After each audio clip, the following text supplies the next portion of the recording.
the same level ground. Husband, there was a presidential working party on education reforms that did a tour of the country, we assume, and there were certain things that came out as a result of that. One of the big issues was that by the time the current grade 10s started in January this year, that there would be the decategorization of schools. That was one of the things that was on the agenda. It's clear that hasn't really happened. I mean, it's gotten a different name, but the formation still kind of remains the same. Grade 10s will go to grade 11 in January, and next year we'll see the final class of the 844 system go through, and it'll be done. Have we seen anything that we can say has been significant in the change that would help us say, okay, this system, its implementation is working, and that what would need to happen to ensure implementation? Is it money, resources, goodwill?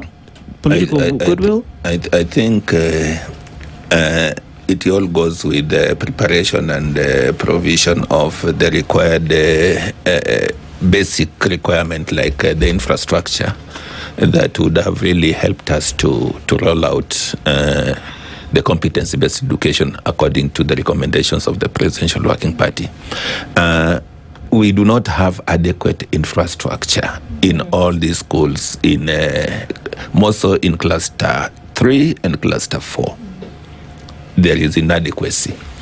And if we use the situation as we have from the recommendations of the Presidential Working Party, it was that they were forecasting that by the time these students were going to grade 10, 11, 12, the government would have provided infrastructure into these schools so that the learning infrastructure and the materials would have been available, which has not been done to date.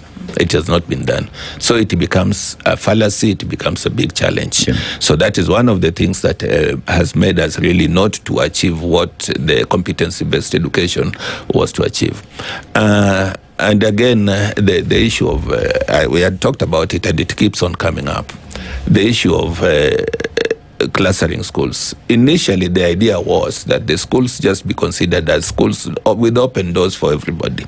Claudia has talked about the performance of the schools and people in cluster 1 being much more transiting to universities, and cluster 4 not being affected.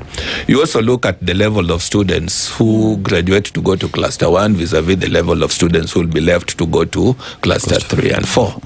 That also dictates that definitely if, I'm sorry to say, that you can classify students as in the current system.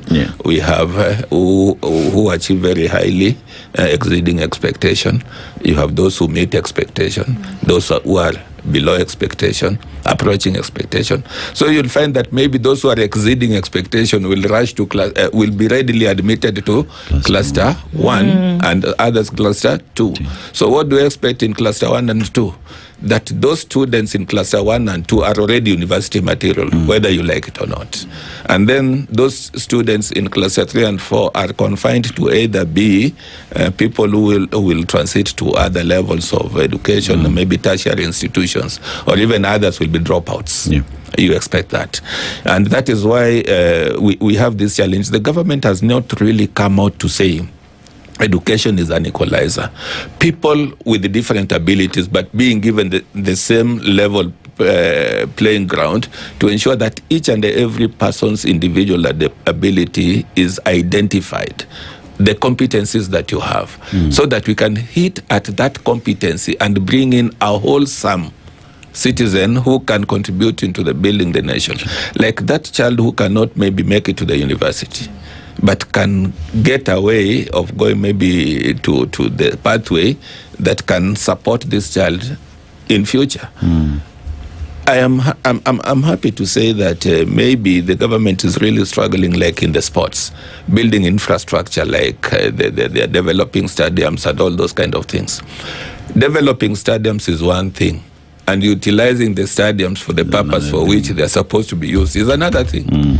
So how are we structured to ensure that we do not develop white elephants? So what I'm saying is despite the fact that competency-based education is a good thing, and the original plan and even the focus, even the Presidential Working Party, was to make things work. But the implementation